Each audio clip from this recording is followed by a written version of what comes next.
Peter G Show. Peter G Show. Divorced dad, single dad, divorced dad, single dad. Peter G Show. I am pleased and proud to finally bring her on because I know this is a topic that a lot of people just really, maybe it's an unspoken thing, but it's a lot of people who go through a lot of this. And if anybody's eligible and can talk about this, it'll be Laura. So without further ado, ladies and gentlemen, it's my pleasure to bring in Miss.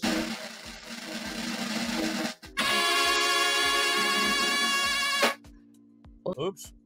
There you go. All right, Laura Charanza, Butterfingers. How are you? I'm great. How are you? Yeah, sorry. We just have to get through a little bit of beginning. I don't get to talk. I love it. I love it. Yeah. A little bit of Super Bowl talk. I'm not really. Are you a football fan? Yes, I had to look up who was playing. That's how much of a football fan I am. Pretty much me too. I mean, I can, when it comes to, especially politically, a lot of things have been going on, and I'm going, you know what? You guys don't, stop mixing politics with sports that people, for pastime. Yeah. I'm out. I'm out. But, I'll check a playoff or something like that. But you're not going to watch me lose sleep over this, especially at $6,000 a parking space. Oh, I know, that's crazy. Yeah. Okay, so let's start with let's go into you real quick. You wrong cameras. You wrote a couple of books that I have here, and you're not one but two. And which one was the first book that you wrote? It was Ugly Love, the one you have in your, I believe, yes, with the red heart. Ugly yes. Love. Now, I was flipping through this thing because and I'm trying to make some bullet points and collect things. To me, this is almost like an autobiography. Absolutely. And I mean, it's a story, and it's a story of a lot of pain, and I mean, people who like to read, I dare say that if you read this book, you're kind of not going to put it down. Is that kind of? That's what I've heard from a lot of my readers.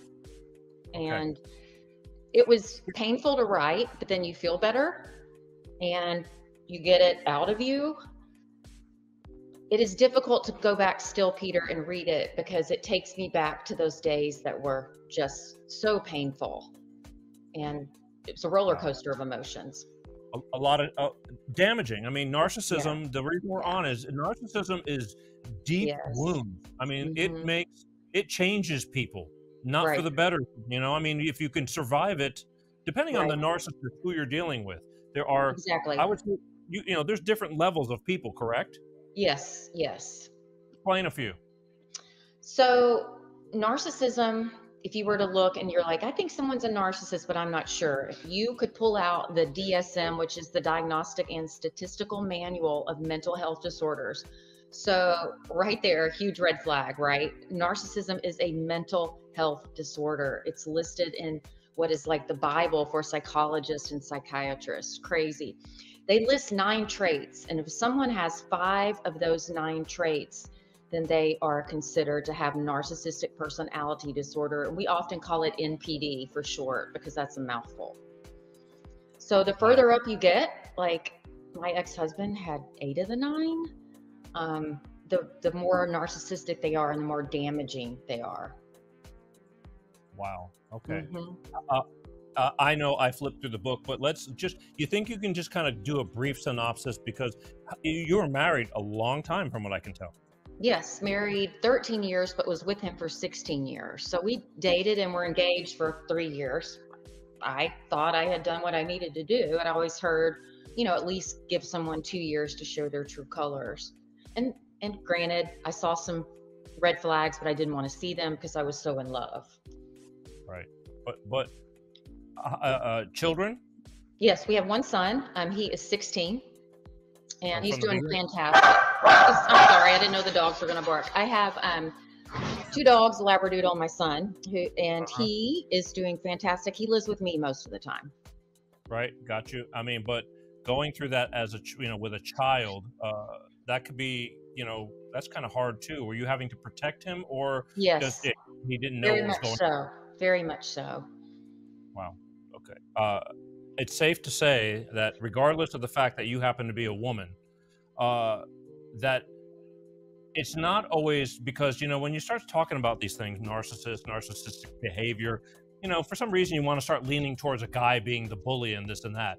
Is it safe to say that it's not only men that are narcissists, it goes both ways? Is that correct? It absolutely goes both ways. Okay, so the statistics show that 6% of the US population has NPD or narcissistic personality disorder, so true narcissism, mental health disorder. But here's the catch, Peter. You've got to get someone into therapy to get diagnosed, to truly get diagnosed. And narcissists aren't going to go to therapy because they're perfect. Why do they need to go to therapy? It's your problem. So we don't know exactly how many. I've heard some psychologists say that about 20% of the US population is really emotionally healthy, and the other 80% is pretty jacked up, just to use today's terminology. So we don't know how many men and women, but the majority are men, but there are female narcissists out there. And I'm also a recovery coach because of everything I went through. I went and got a life coach certification, and I use all the tools that I did to heal, to help other people heal. And some of the men that I work with, they share some stories that I am like, I couldn't survive that. Unbelievable from some women. Look, I mean, because I just, I've seen good marriages, and I see some guys, and some guys are just like, they're just, their wives run the show. I mean, run the show, and they're totally content with that. They're going, it works. I mean, and God bless them. I mean, that works. But I can see that if, there's some guys that are very complacent, that if they got somebody who's just pushing them around, I mean, even to physical abuse from women, beating up their husband, that you've got to be able, you've seen a bunch of that. I have seen a bunch of that. I've seen financial abuse as part of that, physical abuse, but yet they flip the script and they call the police and say that the husband abused them. I'll go over a couple of the traits of narcissism, and maybe some of your viewers will relate. So, that'd be great. The top one, I think, I'm going to do some flip-flopping here. The biggest red flag, if you meet someone that has low empathy or no empathy, go the other way. That is consistent among people with narcissism. And by empathy, I mean being able to recognize someone else's feelings and either commiserate with them or understand what they're going through. Studies have shown that narcissists can witness those feelings. Say if you're sad, Peter, and I'm a narcissist, I could see that you're hurting, but I'm not going to care. I'm literally going to go, oh, he's hurting, but I don't care. I still need him to do this for me. So if you meet someone with low or no empathy, go the other way, because the less empathy, the more that they ramp up on that scale for sociopathy or psychopathy. And most of our prisons in the United States today are full of sociopaths and psychopaths because, they can run over people, kill people, and not have any remorse about it. And the base of that is narcissism. Right off the bat, when you meet somebody, you're saying, I mean, that is a sure sign that they have no soul, no soul. No soul, no soul. Go the other way. That's a quick I use that in dating. I'm single, I'm dating. So yeah, no soul, I'm out. All right, so you're available. Yes, I guess so. My son would say no. No, he's cool. He's like, can you just go somewhere? I need to have a party. Yeah, I mean, that's hard. Let's put it this way. Let's say that sign of somebody, male or female, is no empathy. What you're saying, doesn't care if you're meeting them, but yet the person still keeps staying interested, whether it's infatuation to looks or whatever. I mean, what's the big downfall? How come when they see this, how come they're not like catching on? They don't think it's anything that bad? Oh my gosh. So that was such a good question. So you don't catch it, and here's why. So if you've been duped by narcissists, give yourself grace. They do what is called love bombing, and they come at you so hard and play on your emotions. They do great things for you, maybe fancy dinners. I'm just going to speak like if this was happening to me, like it did. Fancy dinners, flowers, trips early on in the relationship, second date, I love you. Third date, you're my soulmate. They do something called future faking as part of this love bombing, where they're like, I could see myself retiring with you in Florida This happened to me. I've looked at condos even. We could like get a very small yacht and put it there and just be in love and retire together and have all the kids come visit. So you tend to put other things that you've seen, such as how that person treats a server in a restaurant, which is blatantly just ugly. And you're like, oh, that was just a bad day. Oh, she's having a bad day. He's having a bad day. No. Mm-mm. Love bombing just glosses over it all. Wow. Pepsi? Have you? Love space. I think Pepsi's been love bombed. Have you? Maybe, yeah, perhaps. Either that, I know you've definitely been bombed. You know, Yeah. Maybe not tonight, but earlier, perhaps. But no, okay. the narcissism thing is a bad thing. It's a bad thing. Yes. Yeah.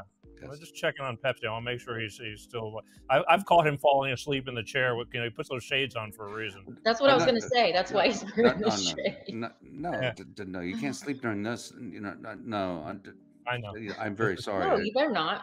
No, This is damn exciting stuff. Yes, I know. Yes, it's Okay. fascinating. All right, hang on. Thank you for sharing. You're I just want. We might let Pepsi share a story later, but we'll Okay. give him some time to put one together. All right. Just I gotta check on him. I know. That's okay. Okay. Keep- Yeah, keep- it's keep kind of like checking in. just making sure the kids in the room are just, where are you? You're not burning the house down, are you? You're only 50 Not feet having away. a party, playing a little beer pong. Okay, so all right, so this is what starts the whole thing, though. This whole Right. thing, infatuation. It's like, oh my God, and then if there's sex involved and all that. Oh, and that happens early. They push for intimacy early. All right, well, please do tell. They just do. They're like, I love you. You're my soulmate. Please, let me take you to bed with me. Blah, blah, blah, blah, blah. Booking hotel rooms, trips away. So it's like this red carpet for you to go sleep with them. And then for women, especially women, and some men, most men that are empaths, that's what narcissists are attracted to. Empaths are people that are highly sensitive because they're on the flip side, right? They fall for that. We fall for that. So do you mean like they have low self-esteem? Some do. I did, because here's another thing to think about. If you have found yourself in one or more relationships with a narcissist, look back at your childhood and look at your parents. Most men and women, not all, but most men and women have had a narcissist in the family, usually mom or dad. And that becomes what you're used to. It becomes what's normal to you, what's healthy to you. You think that's what's normal and healthy, so you gravitate toward that in adulthood. Fascinating. I mean, again, I feel blessed. I mean, we were never had any, we weren't rich or anything like that. My parents argued like cats and dogs at times, but it was still fairly decent. I mean, at the end of the day, I have a lot I'm grateful every day. I say my blessings every day, but Well, you had more of a healthy childhood then, it sounds like. I think I did. I mean, Good. Sometimes, stuff is a little, wobbly up there, but that's got nothing to do with my upbringing. I mean, it's just the kind of We life all got wobbles. yeah, it's the kind of life I lead. And, and a lot of times it's the people who I hang out with, it's just, you say, Bottom corner. yeah, but the thing is, crazy like a fox. I mean, we have fun, but the thing is, I am very grateful for, again, I think I had a fairly normal childhood, but there's a lot of people that I understand what you're saying, and I know that it's going to come out. I'm going to try and see if we can talk about a few things, and maybe I'll open up the phone lines in a couple of minutes. Just That'd be great. Call in, because I haven't done it in a while, so I'm going to keep on going through this. Okay, yeah. So okay, but the beginning, see, that's important to me because the beginning is what starts it off. Because once you're in, all of a sudden you start getting deeper, and why is it so hard to leave? Oh, great. Another great question. You've done your research. You guys, it's called trauma bonds. Do you remember when Elizabeth Smart was kidnapped, and once she was finally rescued, she still had a part of her that missed her captor? Well, that's what happens. Yeah, that's what happens. Go ahead, Peter. I'm sorry. No, it's just crazy. That blows my mind too. Right. They get attached to the person that's hurting them. Yes, and here's why, because they give you intermittent reinforcement. Like the love bombing's the huge hook, right? And then you're hooked. And then they start subtly, they being a narcissist, start subtly devaluing you, saying passive aggressive things like, well, my last happened to me, my last two wives and my three ex-girlfriends didn't do that way. And you're like, oh. And so you try to do something different, and then they're still like, that's not good enough. So your self-esteem and self-confidence just plummets. But then all of a sudden you get this compliment and you feel like, oh wow, he or she loves me again. I got to stick this out. Maybe that was just a bad few weeks or a bad few months. But the time in between the good times gets longer, and you're still hanging on. I did it for 13 years. You're still hanging on for that beginning, the love bombing to occur, but you don't know it's called love bombing. You're just like, I want the person back that I married. I want the person back that I first met. Wow. I don't know. See, again, this stuff, I've seen it, but the stuff, it blows my mind though, because I don't understand. I'm saying, I've seen, you can be in a painful relationship. I mean, that's what leads to divorce. I've been in one, but it wasn't. Divorce sucks. It wasn't that. Well, divorce does suck. That's why I'm here. I mean, I know your backstory. Right? Yeah, I wouldn't be doing the show if it wasn't for that, because I had a different life and I was happy with it. But I'm happy now too. But the thing is, that's a different kind of bad time. That's not. I mean, yes, it gets abusive and things like that, but these are people that from just the start, they come in and that's their whole modus of operatum, or however you want to call it. They're just, that's it. And they give a shit about you, nothing. And are they riding on your coattails, or do they support the habit? I mean, how's that again? Narcissists typically find someone in whom they see traits that they don't have and wish they had, like empathy. Wow. I can see someone hurting, and other survivors tell me this too, survivors of narcissistic abuse, they can see someone hurting and they almost feel their emotions. I don't know if it's a gift or a curse. My counselor says it's a gift. I can walk into a room and feel the energy of the room and the people that I meet, and I can feel like pain radiating off them, or they're pretty solid and happy. Like you have a very good energy, and I can tell that you've done your work to get over that pain of the divorce, or get rid of most of it, right? We never fully heal. It's not a linear You'll process. never fully heal. I can still find myself talking to myself about a situation from 15 years ago. Absolutely. So I don't think that people, when I see homeless people talking to themselves now, I understand it. It's not that you're crazy. Your brain gets going so much that your mouth starts moving. Right. Okay. Yeah. Wow. So in a nutshell, that's what happens. Okay. So this book that you have, Ugly Love, this was the first book that you put out, but this book has done very well. It has done very well. It was a bestseller in the first 12 hours. Crazy. Yeah. Wow. So you lived it, but how many people do you, in your experience, go through this stuff and actually come out alive? Without damage that they carry through them, that really just you got to stop doing this. You're hurting nobody but yourself. You mean, do the victims come out alive? Yeah. Most come out alive, but they come out permanently damaged unless they do their work, their healing work.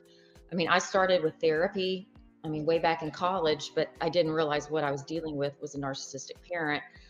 And that therapy continued off and on. And then I marry one. And then that opens up a whole new can of worms. And then that therapist helped me understand what was going on, and you identify your patterns. And then you've got to start healing from all those voices in your head that say you're not good enough, you're not worthy, you're hard to love, any other demeaning comment that you can think of. That's what happens. These people that go from victim to survivor get stuck in the survivor and not quite the thriver, because it's so hard to get those voices out of your head, especially from a parent. Wow. Okay. So, yeah, I can see that. If you're brought up to, somebody's telling you suck all your life, you're going to believe you suck you suck. Yeah. And that is shameful. Again, I live for my child, even though she's not really a child. Oh, I know. I do too. I would, people laugh, I'm like, I would jump in front of a train for my son's name is Carson. I totally would. And you hit on a key word, so I don't want to forget. So shame, huge tool in the narcissist toolbox, because the difference between guilt and shame, guilt is when you or I feel, bad for an action. Maybe, I told you to F off on a phone call and then I feel bad and I call and apologize, hopefully. Shame is saying, Peter, you suck. I can't believe that you have a podcast. No, I'm kidding. It's the flip. It's the opposite. I can't believe you have a podcast. What are you doing? Shame on you. You suck. That's shame. You're calling out the person, and I'm not saying you do. You're amazing. No, I think this is great, but I'm trying to give an example. Be like me telling Carson, like, yeah, he's 16. This idiot in there. He's right in the room. He, the last day of school a couple of years ago, he and his buddies find a black can of spray paint. We have this brick wall around the subdivision. They paint genitalia, male genitalia, all over that thing. And I come out there, policeman rings my door. I come outside. I'm like, okay, what now? And I made him wear headlamps and scrub off all the pictures of genitalia the rest of the night. But you know what I said to him? I said, I'm disappointed in your actions, but I still love you. I didn't say you suck. You're a bad kid. You have no character or integrity. I just said your actions, you dumb teenager, that's what he was being. All right. I hope that makes. No, it's a good learning. Look, I mean, I feel that it's good for kids to make mistakes a little bit, so long as they learn from it. Right. Right. But because I think if you do everything right too easily, you never understand how to be wrong. And so it's a double-edged sword. But at the end of the day, but I pointed out his action was bad, not him as a person. And narcissists call you in many ways. You're bad as a person. You're not worthy. You're not enough. So, okay, that's my illustration. Yeah, I want to change books real quick because again, and if we can always revert. I'm sure we'll be talking about all the above.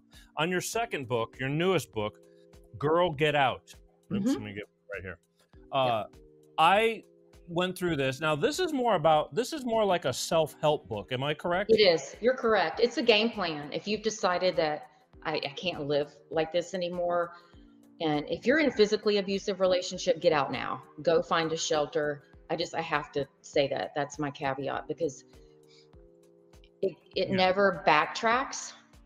Physical abuse, it always gets worse and worse. They typically, the men and women who physically abuse their partner typically don't get better unless they go to a lot of therapy, support groups, couples counseling, all of that. It's like a daily thing. So this book is more for that person who's like, I don't think I can live much longer this way. And it's a game plan to get out. It seems to be like, okay, this is a book that after you finally figure out that you have problems, and you are willing to leave, or how you get out with your soul, with your sanity. And it's basically almost like directions, many different type versions of it, and explanations of all that. So, basically, this book is a gripping story, which I'm sure so many people can probably relate to in one aspect or another. And well, then if you don't know if you're with a narcissist, Ugly Love will teach you how. I'll just say that. It teach you whether you are, because you're going to be like, oh, identify with that, or poor girl. Right. It'll be one or the other. Wow. Because, your thing is how to safely leave a narcissist with your kids, your money, sanity, and your soul. So, and then, as I kept digging into it, it's like, it's like a how-to book if you have the guts to do how. Right. How. And anyone, I really believe this, anyone can do it. I have a friend who divorced a malignant narcissist, which is one of the worst kinds. And all she had to her name was $400. And she had not worked in 10 years. And she did it. She did it. She divorced him. She found a rental home for her and her 2 children who were young at the time. They were like 9 and 5. And she did it. And she's doing fine. She's doing great, actually. So you can do it if you put your mind to it. You don't find you get these people, like a man or a woman, and it's like you need, and like some friend, I don't know if you've been able to talk to people and you're going and you're looking at them because they are a mess, and you're saying you need to get out ASAP, and they look at you and go, but I love him. Yep, happens all the time. I did it. Yep. How do you Those turn, are I the mean, trauma bonds I spoke about in the beginning. but if you're in that deep, how do you turn that around? Do they finally, you know, because if they don't, they're going to get, you know, taken down one, you know, cell at a time. I encourage, this is what I do personally. I encourage those people to take, if you can, if you're allowed to take short breaks from your spouse or your partner and get some breathing room, because it gives you more clarity when you're away from them. I mean, like, so much more clarity, even if it's for a few days. Your body can decompress because you're always just like this because you don't know what you're coming home to. It is so stressful. They call it walking on eggshells. You don't know when you walk in the door if your partner's going to scream at you or tell you they love you or accuse you of something that they actually did, which we know that's called projection. You just have no idea. So it gives your body a chance to just take a break and gives your mind a chance to clear. And a lot of people find in those breaks that they get closer and closer to finding the strength to leave. That I can see where that would, you know, the stress of constantly wondering what you're going to do, that will rip your head apart alone. The constant pressure and stress of constantly stressing like that Right. in your, I mean, that'll, you know, your body will get tired just from all that emotional overload. Many survivors, not all, but many survivors have one or more of symptoms like panic attacks, migraines. Later on, they have PTSD.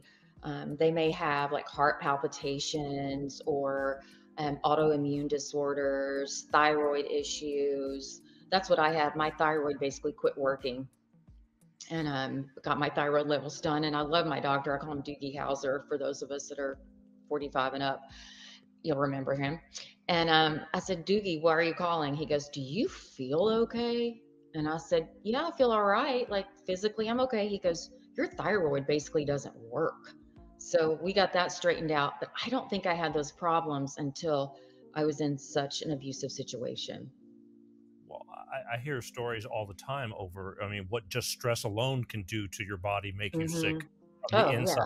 Well, So heart there, disease, right? yeah, same Yeah. thing. You Right. know, cancer, anything. You can make yourself sick, not like a cold sick, but physically sick and start having issues, all because your brain is sending those signals continually and destroying Yep. your metabolical system. And I believe in that because mine wasn't physical, but I was getting sick from the inside out. I mean, to where I had splotches under my arms and I couldn't understand it because I Yeah. was putting up with a lot of stuff I'm and just sure. I did not want my life to go down in flames, and I saw that's what it was going. And I went to the doctor, and he goes, and he looks at me, and he says, you know, I just think you have stress. And I'm like, what do you mean stress? I've never had that before. He goes, well, you do now.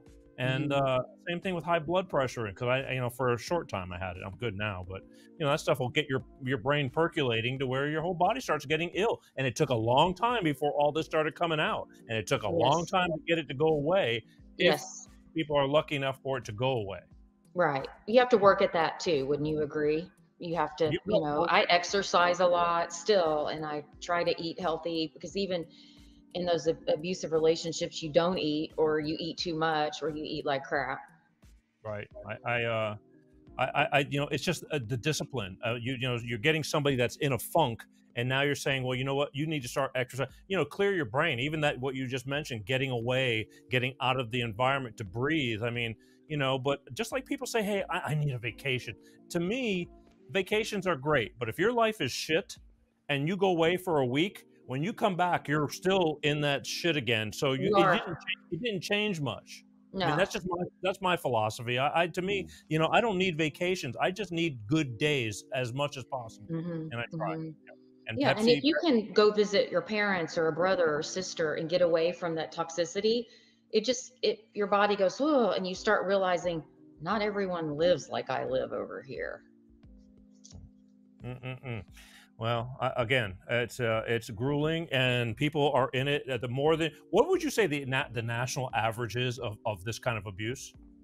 Oh, I don't know if I mean, it's got to be a lot, and we just don't know because a lot of it's secret, and Oh, it's you know, mostly secret unless they Much more than find. you think, right? Much more Yeah, than you think. exactly, Pepsi. Much more Yes. than you think. who actually seeks help? That's what you were saying earlier. It's like a lot of people don't seek help. They may be lucky and confide in somebody, but a lot of people are very secretive about their personal life. They don't throw up all over Yeah. TV like me, you know. And some have, oh, I have so many stories, but some have financial difficulties if they were to leave the spouse and they don't want to have to think about going back to work. Or there was one woman and she actually left him, and I was proud of her. She was wheelchair bound from probably some autoimmune thing. I don't remember. But she fell out of her wheelchair while the narcissist was on the phone, her husband, and he just looked at her and let her lay there for 2 hours. And she eventually, he picked her up in 2 hours, but she eventually left him and just called her brother and sister and said, here's what's been going on for 30 years. I got to get out or I'm not going to live. So you have people that finally, it's like a last straw. And then you have others that just stick it out for money. They don't want to lose their kids. They don't want to share their kids with someone, all different reasons. Wow. You know, I'm getting a lot of people in these comments writing a lot of stuff right now. I mean, I can't even keep up with it. You know, so here's what we're going to do, because I think Okay. this is going to be good. Pepsi and I are going to kind of chill back. I'll have to, we'll answer the phone, but I think what we're going to do right now, I'll take maybe 1 or 2 calls, and we're going to put up the phone number, 818-259-7983. Almost forgot the number. I haven't done it in so long. 818-259-7983. If anybody wants to talk to Laura, yeah, well, you know, there's been a lot of change and a lot of change going on, and even the time. Anyway, we'll talk about that later. But if anybody wants to talk to Laura, has a question, well, now's the time to do it. I'm going to take 1 or 2 calls, and I got the shyest audience in the world, but I think that in order to help yourself, you have to help yourself. And some people have to just pick up the phone, but 818-259-7983. And if you want to talk to Laura, this would be the time to do it. You can talk to Pepsi and or myself anytime. But tonight, it's all about Laura and narcissism. You can make up a name, or you can just give me your first name. It doesn't matter. Or just say, hey. Yeah, you're listen, here's the thing about, you know, because I really believe in Facebook. I told you that I like watching Facebook people and seeing what's going on. I gotcha. Hang on, we're going to take this call. Just hang on 1 second. Oh, cool. Okay. Yeah. Hi, you're on with Life with Peter G. Who's this? This is Ray Pollitt. Pastor Ray. Yes, sir. How are you, my friend? I'm blessed and highly favored. Love it. All right, listen, I'm going to step out. You got anything you want to talk to Laura, I assume, because you can talk to me anytime. Yeah. There you go. She's all yours. Hey, turn your radio turn your radio down. Hey, Pastor. Hang on, he's getting confused. Hello? Yeah, I'm here. Okay, turn that radio down so you don't get confused. Okay. Okay, and now Laura's right here listening to you. What you got? Hi, Laura. I was wondering if when a narcissist breaks off in a relationship, whether it's male or female, if stalking behavior sometimes follows. Oh, absolutely. They, if the narcissist is the one to discard and say, yeah, I'm breaking up with him or her, they still get jealous if that person moves on or just simply seems to be living a better life. And vice versa. If that person is to break up with the narcissist, it's even tenfold. Stalking is very common. I went through it. I had to call the police several times. And I would look outside, just say, making my son a bowl of ice cream in the kitchen, which faces my backyard, and my ex would be walking across my backyard. I mean, this was 7 years ago, you guys, so now I can talk about it like it's no big deal, but yeah. And I would call the police because there's a strange man, for all I know, in my backyard, and he never lived here. This is a new home. He's never owned part of this home. Not that it would matter, but this is our place. And it was scary. So yes. Wow, so you were terrorized. Okay, that's all I had. Thank you. Pastor Ray, love you. Doing good work. We'll talk to you later. Thank you. Okay. Bye. Pastor Ray Pollitt. Pastor Ray does a lot of work with the homeless in Baltimore. Does he? Okay. Yeah, he does. God bless him. I mean, he does things that most people will not do. I mean, you could think about it, and it's easy to donate money and this and that, but he's a hands-on guy, and he goes and feeds the homeless and gets them, try to keep them warm during these winters, and tries to get them to go into rehab. A lot of drug problems over there in Baltimore, which Okay. I'll be talking about at the end of the month with Bob Paff, because this fentanyl stuff has just gotten so crazy. It's out of control. It's very out of control, but that's a whole nother subject. Anyway, anybody want to talk to Laura? 818-259-7983 is the number. I'll take one more call, and then we'll just move on and keep on talking about these things. But again, I have some of the shyest. They're writing up a storm when it comes to the comments. But let's see who's brave enough to come in and call, ask a question, or make a statement, or There's a good one. Yeah. There's After lots being of in them. a relationship for 7 years, he broke up with me. I did everything possible to bring him back, but it was all in vain. I wanted him back so much because of the love I have for him. I begged him with everything. I made promises. He refused. I explained my problem to someone online. She suggested that I This is should a hack. This is a hack. contact. Yeah, this is a hack. It is. I get those on TikTok. Yep. Yeah. Wow. Yeah. They got me. They got me. Yeah. That's okay. Okay, that's all right. They're gone. When I see Spellcaster, Or on the I just delete diagnostics it. after the Yeah. show. Yeah, that's What is that? I didn't see that a year ago. I know they think up everything they can. 818-259-7983. One more call to whoever's got the. I mean, I see all these people talking. What is Stockholm syndrome? That is what I was talking about. Stockholm syndrome is, for example, what Elizabeth Smart went through, where you get attached to your captor because they're meeting your every need. And they also, in between the really bad times, whether it's sexual abuse or not giving you what you need, like food and shelter and water, there are good times. So you begin to rely on them for everything. And you're so attached to them, even when the old world or your family comes knocking that you haven't seen in years. You're scared to leave that captor because he or she has convinced you, or the narcissist has convinced you, that you can't live life without them. Wow. Well, that was Bob Paff. Again, Bob Paff is on my show once a month at the end of the month. He's awesome. Yeah, Baltimore radio talk show host, and and he's very much narcissism is something that's very dear to his heart, and as well as opioid overdosing and things like that. But he happened to this subject, and he already knew about you and Dr. Carter. He's seen you on Instagram and all that. Okay. And he was texting me from it this afternoon. He says, I'm going to tune in. And so, awesome. somebody taking the time to come on and just listen to the show and not be on it is very, very, very, I know that that's something that he really wanted to hear from you. And and happy to speak to you whenever. That's it. So there you go. But Bob's in the house, I think, still. And what else we got? So, okay, see, he's still listening. Bob, why don't you call in real quick? There's 818-259-7983. Talk to Laura. You're here. I'm here. We're all here. And but that's it. Otherwise, I'm going to close up the phone lines, and we're going to go back to the books, because these are what got me started on with you. But and Peter, a lot of people are shy to talk about what they're going through, and they're also fearful that the narcissist will hear them or somehow know it's them calling in. And if you rat out a narcissist or talk poorly about them while you're still in that relationship with them, you will be punished. It might be the silent treatment. It might be you're financially punished. You will be punished some way, somehow. Sure. You would think, I mean, I've got a friend that has endless problems with somebody, and they've got nothing else to do besides, that's their whole goal in life, is to just keep that other person uncomfortable and keep on grinding at them and just, making their life difficult. And there's lots of people like that. And, I have the shyest crowd in the world. I call them my greatest lurkers, but the thing is, they are listening. And so also listening, that's great. I just like people to call in and lead by example, because, to open up possibly some kind of conversation of some situation. You don't have to say anything, but 818-259-7983. Otherwise, I'm going to just cut it off.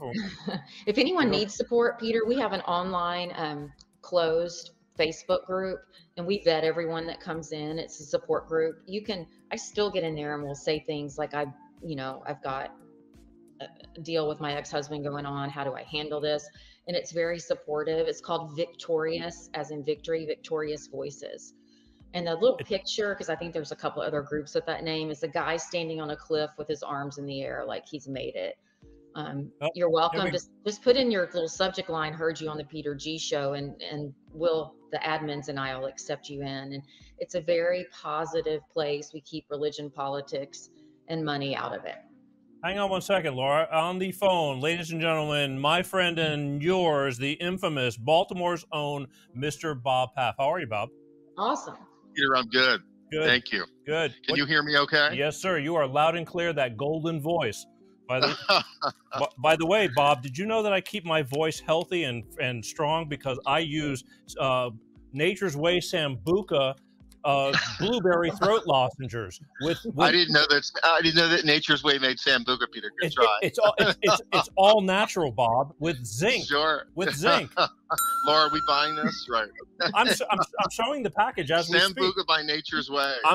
Bob, I know I'm showing the package right now. It's in my hand. We have some real Sambuca? Yeah, I look, it's all natural, so it must be. Listen, it's good stuff. It's a living. It's a living. It's a living. Anyway, I'm stepping out. Say hi to Laura. Hi, Laura. Listen, hey, I wanted to thank you and Les Carter for all of your work. I am well beyond my narcissistic relationships, but I think what you're saying, the tools that you're giving people are so important. I think people. Peter, can you guys hear me okay? I'm hearing that music really loud. Really? No, you're amazingly good. You sound good. Am I good? Okay. Yeah. So, Laura, I think the important thing for me, I think people have to reach out, and Peter knows my story. I buried a son 3 years ago to the opioid crisis, so he talked to you about that. And when my relationships ended, I wrote a book about that. I wrote a book on communication. Good. Okay. I think what people really need to do, and I would encourage Peter and I talk about this, and you, this is your world, is to find whatever they need to do to get through. For me, it was my faith, it's my work, it's my speaking, it's my writing, it's my other children. So people have to grasp onto whatever it is that they need to get them through. I agree with that. In my relationships, I dumped it down in my relationships. So I was not living my best life. I wasn't abused verbally. It was mostly sort of ignored because, as you know, if the narcissist can't control you, they try to control everybody around you. Oh, absolutely. Yeah. So the flying monkeys and all the other stuff going on. So I don't want to take the time, Peter, and dominate the show, but it's a topic that's near and dear to me, Laura, and I follow you, and I think you're doing terrific work. And listen, congratulations to you for doing the work and getting out of that relationship. So kudos to you, really. I mean, I don't want to miss that. Well, thank you for also educating people about how this all rolls out and what you can do just to have that tenuous thread to reality, and my faith was important to me as well.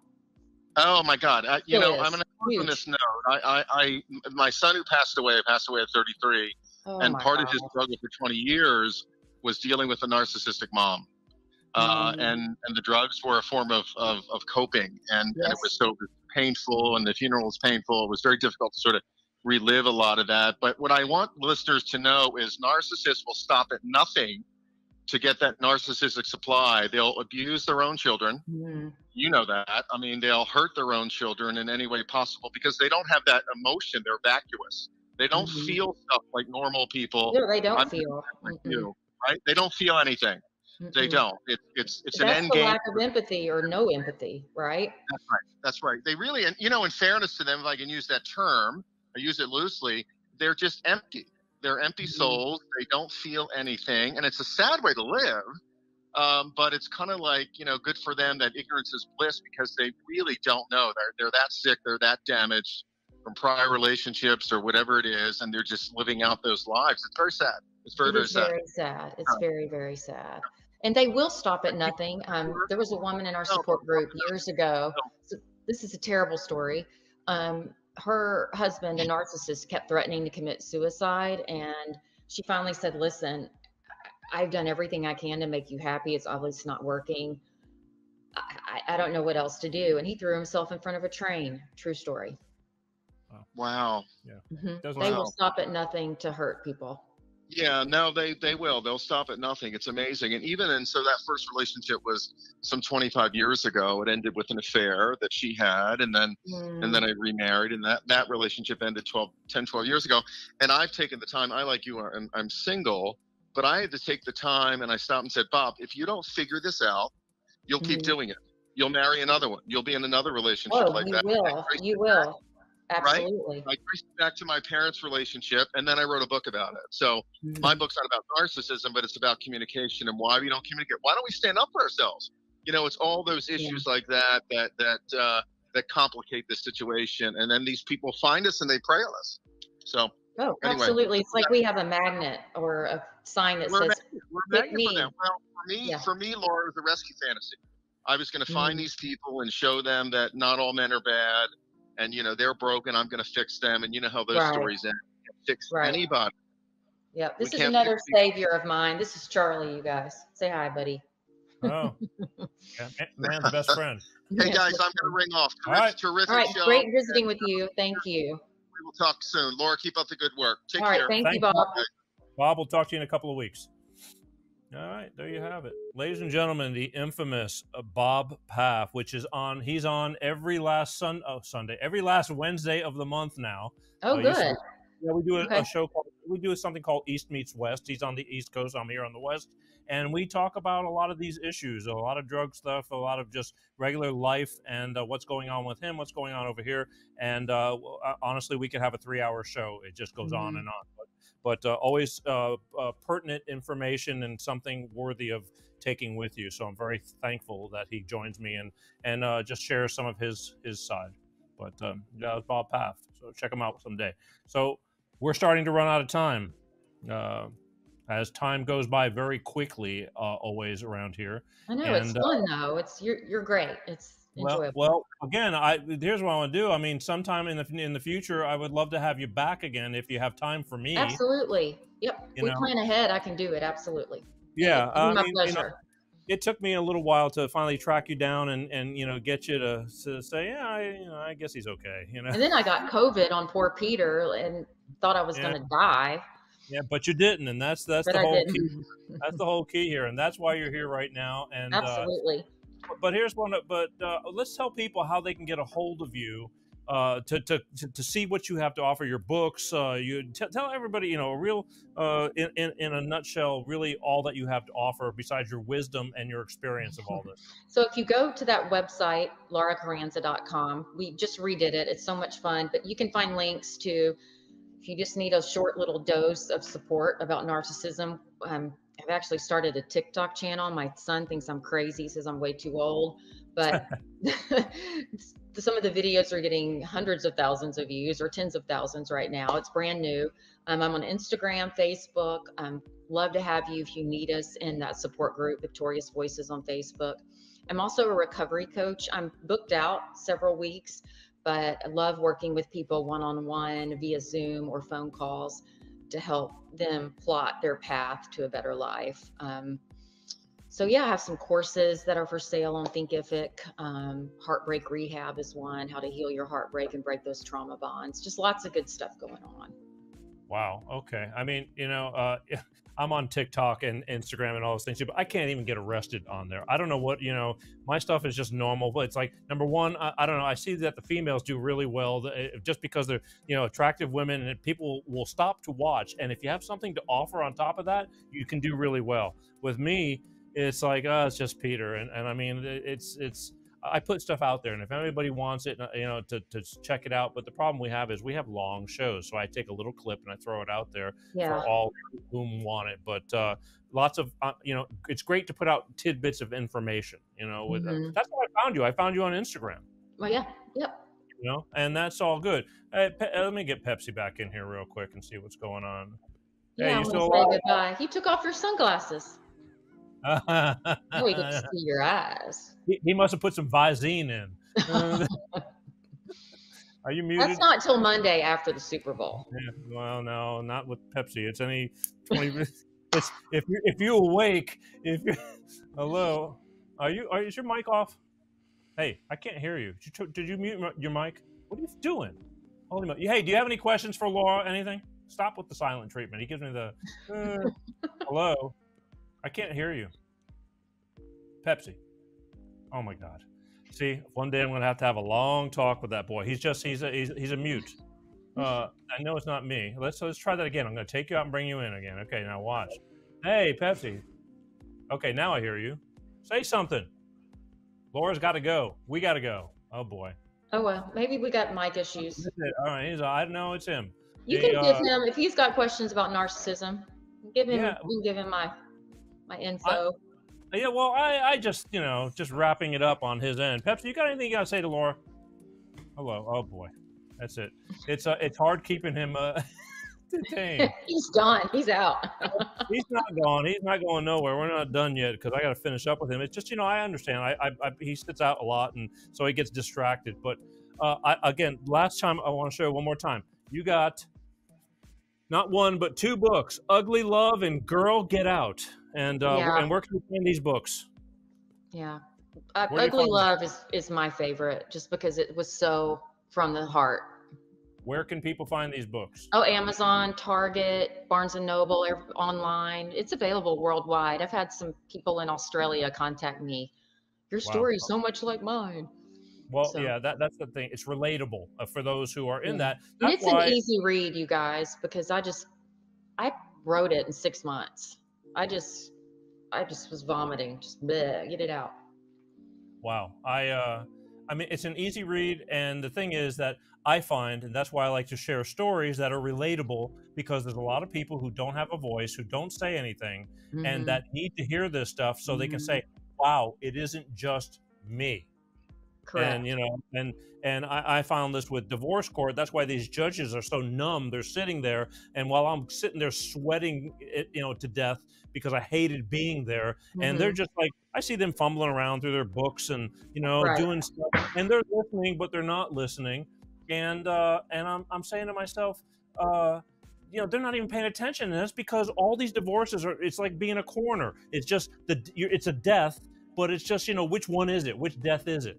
And so people become numb, and that's why I had you here to share stories, to say, hey, it's not just you. And Bob and I always say that too. It's not just you. It's you, me, and everybody else. It's great to be, and I feel like this is a safe place too, to be with you and Pepsi and Bob and other people, because sometimes you still beat yourself up a little bit. Well, yeah, that marriage was a big failure, but it doesn't mean we're not great people. All of you, anybody out there who's been through a divorce, you're still a great person. Just sometimes things don't work out. It took me forever to understand that as well. Wow. Yeah, no, I get it. But anything, let me ask you something. Anything you want to leave people with, just some kind of, I always ask people at the end of the show, anything that you'd like to leave, a thought or some kind of, I say this at the end of my videos. You are worthy, you are loved, and you are enough, right as you are right this minute. Don't ever doubt otherwise. Wow. Okay. Fair enough. Yeah. Ladies and gentlemen, from Dallas, Texas, you can find Laura at lauracharanza.com, www. I thank you. Yeah, I thank you very much for giving me the time. I know it's later over there. That's okay. My pleasure. Well, it used to be, as when I first was talking to you, I would have had you on. It would have been, 10:30 at night starting. Oh, this is so much better. I'd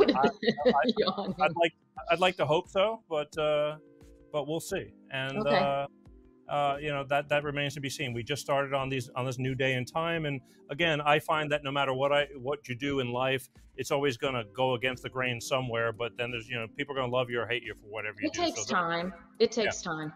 You just don't give up, right? We can't give up. It's a mission. Never.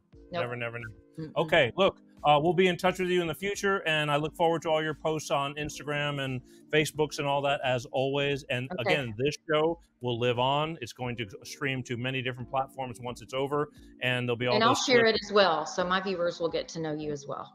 Yeah, you should. I mean, if you feel it's worth it, it's for you to do whatever you want. I know that it's great. there's lots of listeners that got a lot out of this tonight, and I know I that hope so. my shows carry on, so I know there's going to be a lot of people that the minute they see the word narcissism, believe me, it was opening up a lot of eyes. It kind of it's a hot topic. It says it all. So that's you know, we'll check it out from there. But anyway, I want to thank you, and we'll just talk to you down the road. It was my honor. It really was. So, all right. Thanks, Peter. Ladies and gentlemen, everybody. lovely Laura Charanza from Dallas, Texas, Narcissism. I'll see you later. Soon. All right. Bye-bye. Bye-bye.